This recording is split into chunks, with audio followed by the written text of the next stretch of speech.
Bonjour tout le monde, j'espère que vous allez bien et que vous avez la santé. Les gars, ça me fait extrêmement plaisir d'être sur YouTube, je tenais juste à vous le dire. Même si hier malheureusement le Maroc a perdu 2-0 contre la France, ce format me plaît. Voilà, les longs formats me plaisent, cette vidéo va être peut-être un petit peu longue à voir en fait au déroulement de ce que je vais vous présenter, l'analyse du match. Mais on va pas faire qu'une analyse du match parce que ce serait quand même un peu mettre de côté ce que la France est en train de faire. Donc je vais commencer, je vais vous dire de suite, on va parler en trois grandes parties. Premièrement, la France et le parcours de la France en Coupe du Monde, ce qu'ils sont en train de proposer depuis un certain temps. La deuxième partie, l'analyse du match, mais un peu plus côté Maroc, parce que les gars, vous le savez, je suis franco-marocain et je suis obligé de parler de certains points négatifs que j'ai vus hier.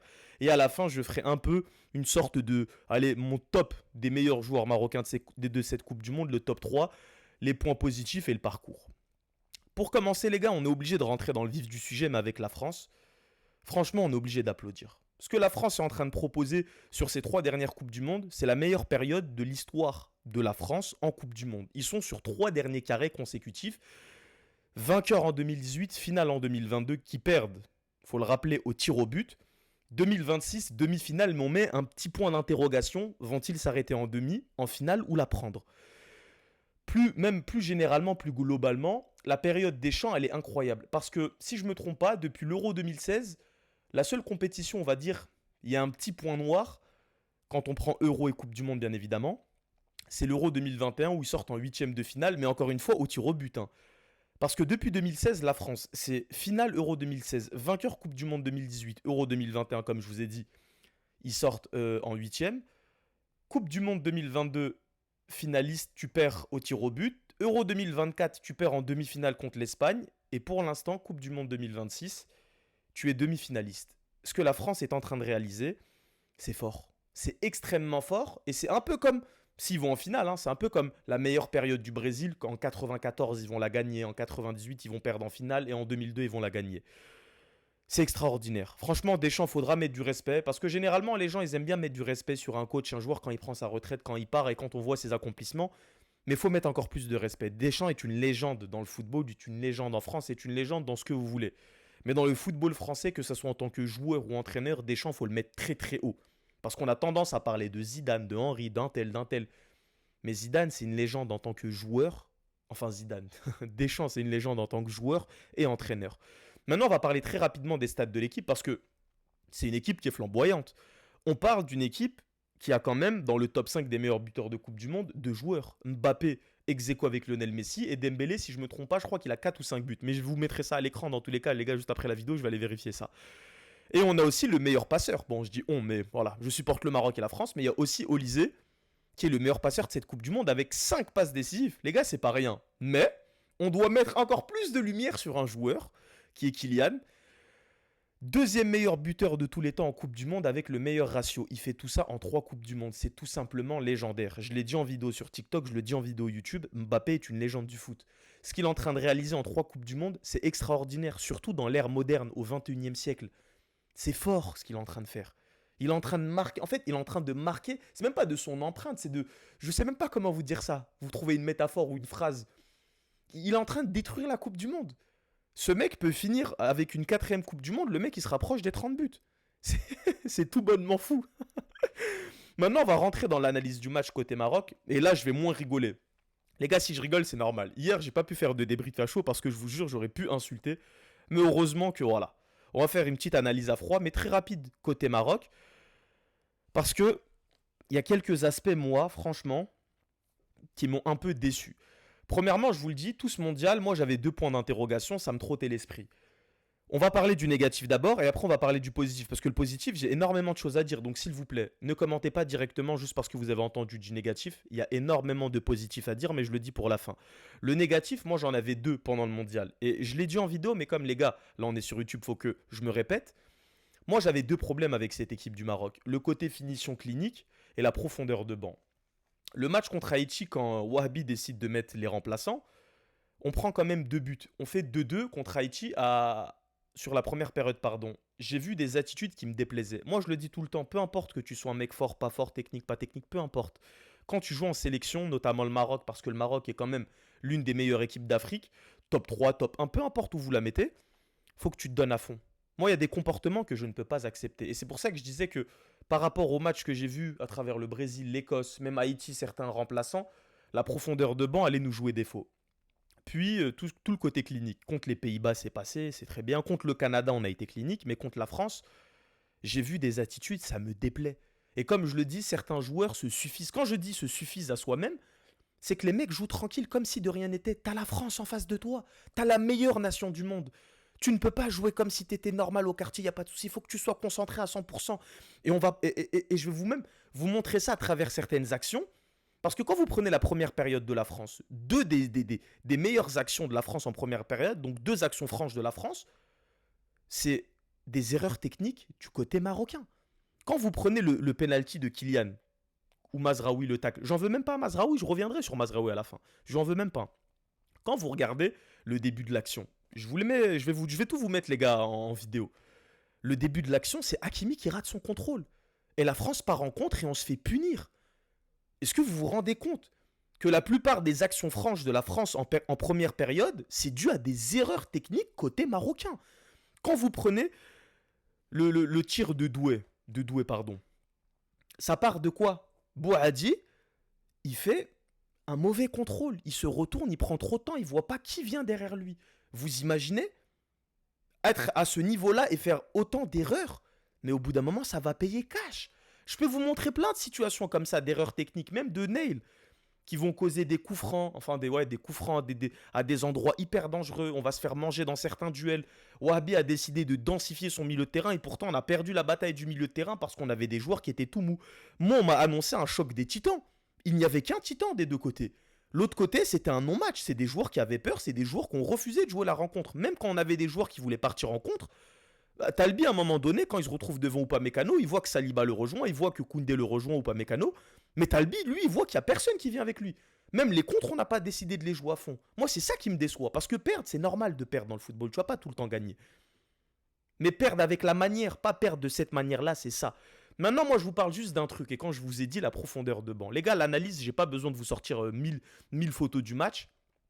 Mais je vais vous sortir de ce que je vous disais, la crainte de la profondeur de banc que j'avais avec juste une image. Amrabat. Il rentre aux alentours de la 62e minute.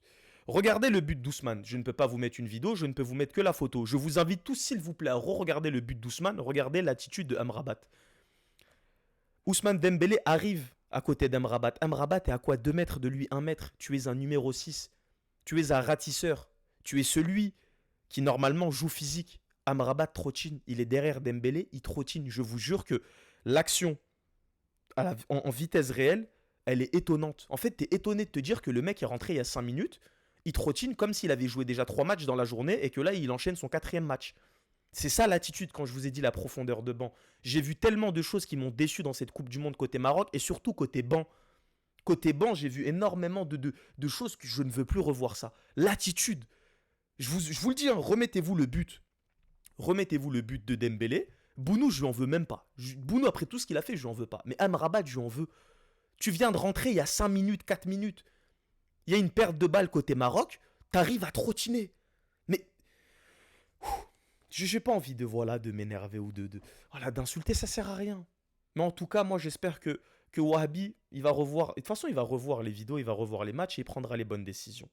Maintenant, les gars, on a dit énormément de négatifs côté Maroc. Ce match-là, comme je vous ai dit, c'est un non-match. Wahabi, je ne sais pas ce qu'il a voulu tenter, mais je ne peux pas critiquer le coach en disant ouais, c'est que lui que. Non. Wahabi, je crois que c'est peut-être son 11e ou 12e match sur le banc. Le mec est venu en 2026. Regragui, il est parti, lui, il est venu. Que ça soit Regragui ou Wahabi, les deux jouent la Coupe du Monde à peu près dans les mêmes conditions. Ils ont l'équipe, ça fait même pas 6 mois, c'est peut-être 3-4 mois. Après, entre guillemets, le calendrier leur impose la Coupe du Monde, ce qui est complètement normal. Et ils arrivent à faire des résultats. Regragui demi-finale, Wahabi quart de finale, en ayant un beau parcours. En phase de poule, tu perds pas, tu gagnes 2 matchs, tu fais un nul contre le Brésil. Tu sors les Pays-Bas où tu rebutes, tu bats le Canada 3-0 dans un moment où on va se dire que le Maroc était clinique. Tu perds contre l'équipe de France, pour moi, dans un non-match. 2 Coupes du Monde de suite, tu perds contre la meilleure équipe pour moi. Donc, est-ce que les objectifs sont atteints? D'un côté, mon cœur vous dit oui, de l'autre côté, mon cœur vous dit non. Mais j'en veux pas à Wahabi. C'est sa première défaite en combien? Je vous le répète, 11 ou 12 matchs. Dans tous les cas, je vais vous mettre, les gars, les images de toutes les équipes qu'il a affrontées. Wahabi, j'ai confiance en lui. Il a pris une équipe, il essaye de faire du beau jeu, une équipe qui joue en contre. Que ça soit contre le Brésil, ça a payé sur les 20 premières minutes, 25 premières minutes. Contre l'Écosse, ça a payé. Contre Haïti, ça a payé. Contre les Pays-Bas, au final, on passe, donc ça a payé. Contre le Canada, ça a payé. Donc vous comprenez, je peux pas lui en vouloir. Je vous jure que je lui en veux pas. Il y a des joueurs dans cette équipe, je leur en veux. Sans aucun problème, hein. Je vous le dis, hein. Je peux le dire en vidéo, je leur en veux. Mais je vais pas le dire. C'est la fin du mondial pour nous. Je préfère me concentrer sur le positif. Le négatif, je l'ai dit dans cette vidéo. C'est bon. Maintenant, moi, je vais vous faire mon top 3 des meilleurs joueurs de cette Coupe du Monde côté Maroc. Je ne vais pas vous faire mon top 3 des flops parce que j'ai pas envie d'être méchant avec certains joueurs. D'autres vont me dire c'est de l'acharnement ou je ne sais quoi. Donc, je préfère garder le positif. En partant de la troisième place, je mettrai Saibari parce que pour moi, il y a un changement mental dans l'attitude et même dans le football. Déjà, je crois qu'il a un record du genre. C'est le premier joueur africain à marquer dans les 3 matchs de phase de poule. Wahabi l'a tenté en numéro 9 et franchement, pour moi, c'est un peu une découverte de ce joueur à ce poste-là, il m'a surpris. Que ça soit son match contre le Brésil, contre l'Écosse, contre Haïti, même contre les Pays-Bas, parce que contre les Pays-Bas, il a certaines situations, je me dis que on a vu les limites du joueur dans ce poste, mais il peut encore progresser. Sur son aspect finition, j'ai aimé son but contre le Brésil, un vrai but de neuf à l'ancienne, les gars, les neufs techniques. Son but contre l'Écosse, ouais, c'est sa petite extérieure, la frappe hyper forte. Je me suis dit, il y a du Bergkamp. C'est du Bergkamp, ça. Non, plus sérieusement, Saibari, que ça soit sa lecture de jeu pardon, ses déplacements, le fait qu'il dézone de son poste de neuf pour apporter un peu plus comment vous dire, un peu plus, pas d'équilibre au milieu de terrain, mais plus de supériorité au milieu de terrain. C'est un joueur qui est très technique et franchement, ce mondial-là, il m'a surpris. Donc, Saibari, je le mettrai en troisième position. Deuxième position, Mazraoui, même si certains vont me dire après le match contre la France, il s'est passé ça, ça, ça. Clairement, je préfère vous le dire tout de suite. Dans son attitude, dans tout ce que vous voulez, je veux que ce soit lui le capitaine du Maroc. Soit lui, soit Bounou. L'un des deux. Parce qu'en termes d'attitude, ces deux joueurs-là sur un terrain, moi, demain, je suis footballeur, je meurs pour ces deux mecs sur un terrain. Mazraoui, tout ce qu'il nous a proposé cette Coupe du Monde, c'est pas un mauvais match qui, moi, va me faire douter de ce joueur. Ça a toujours été un joueur irréprochable dans l'attitude. Qu'il soit bon ou mauvais, il se donne toujours à 1000%. Et c'est pour ça que j'aime ce joueur. Il est capable de s'adapter à tous les postes de la défense. Quand tu le mets sur un côté, on l'a vu le match contre le Brésil, le mec, il est capable de déborder, d'apporter une plus-value sur le côté offensif. En 1 contre 1, il peut tenir un joueur sans aucun problème. Oui, après, il y a des fois, il faut des prises à deux sur certains joueurs, ce qui est normal. Mais Mazraoui me déçoit rarement en sélection. Et franchement, c'est un taulier pour moi au Maroc. Et même cette Coupe du Monde, il nous a montré que c'est un taulier sur la défense. Il peut jouer tous les postes de la défense, central droit, central gauche, latéral droit, latéral gauche. T'as un joueur qui se blesse, c'est lui qui va venir remplacer. Donc franchement, Mazraoui, pour moi, top Coupe du Monde. Et le dernier joueur, je pense que tout le monde sait c'est qui. J'ai fait l'éloge de ce mec je ne sais combien de fois sur TikTok. Yacine Bounou, capitaine irréprochable. Il est sur 2 Coupes du Monde de suite. Sur le continent africain, quand on parle de gardien historique légendaire. Son match contre le Brésil, son match contre l'Écosse, son match contre Haïti, son match contre les Pays-Bas, son match contre le Canada et son match contre la France, c'est toujours lui qui nous maintient en vie dans la plupart des situations. Contre la France, il arrête le penalty de Kylian. Il arrête la frappe de Doué. C'est lui qui nous permet de croire en seconde période qu'on peut faire quelque chose, qui nous donne un espoir. Contre le Canada, en début de match, il arrête une frappe croisée de je sais plus quel joueur, pardonnez-moi, hyper importante qui nous laisse encore en vie dans le match. C'est grâce à lui que la seconde période, on peut l'entamer à 0-0 et on est beaucoup plus clinique. Son match contre les Pays-Bas, la même chose, dans la séance de tir au but. Lui, au penalty, il est injouable. Sa séance de tir au but, c'est lui qui va remettre en confiance notre équipe parce qu'il ne faut pas oublier qu'il arrête le penalty décisif de je sais plus quel joueur, encore une fois, pardonnez-moi, parce qu'il ne faut pas oublier qu'Hakimi rate, Neil rate. Donc vous comprenez que Yacine Bounou, c'est le game changer de cette équipe sur l'aspect défensif et dans l'aspect global dans tous les cas. Et c'est pour ça que pour moi, Yacine Bounou, si je dois dire le meilleur joueur marocain pour cette Coupe du Monde, en 1, je mets Bounou, en 2, je mets Mazraoui, en 3, je mets Saibari. Bref, les gars, j'ai fait le tour. J'aurais pu analyser le match en long, en large, en profondeur pendant 1 heure, mais en vrai, ça sert à quoi? T'as perdu, t'es tombé contre une équipe plus forte que toi. Même si t'aurais accepté de faire le jeu, je pense que t'aurais perdu parce que l'équipe de France, offensivement, ils ont une armada. Cette année, c'est la 3e étoile en vrai. Je vois pas qui peut les arrêter. Ça peut faire une belle demi-finale, France-Espagne. Bien évidemment, faut pas tuer la Belgique d'office, mais France-Espagne ou même la finale, France-Angleterre, France-Argentine, France, que vous voulez. Mais voilà. Moi, j'ai pas de regrets parce que je sais qu'on est tombé sur une équipe plus forte. Je pense que Wahabi il a aussi voulu densifier son milieu de terrain, jouer bloc bas parce que si tu essayes de faire du jeu contre eux, tu peux te prendre une sacrée valise. On a vu des équipes qui ont joué contre la France vouloir s'exposer, ils ont pris des valises. Donc je pense que Wahabi, voilà, il voulait rester dans ce truc de je garde voilà, le bloc bas. Si on arrive à punir en contre, on le fait. Sinon, on les emmène en prolongation. Mais cette équipe de France, tenir 90 minutes en prenant des assauts offensifs, défendre sans prendre de but, je pense qu'il n'y a aucune équipe qui peut le faire. Sincèrement, hein. J'aimerais bien voir l'équipe qui bat cette équipe de France. Si là, tout de suite, quelqu'un, il y a un devin, il vient me voir, il me dit La France ne prend pas le mondial cette année, bah j'aimerais bien voir l'équipe en face propose quoi comme type de football. Bref, prenez soin de vous, que la paix soit sur vous, prenez soin de votre santé, c'est important les gars, prenez soin de vos familles. Et à plus tard, tout simplement.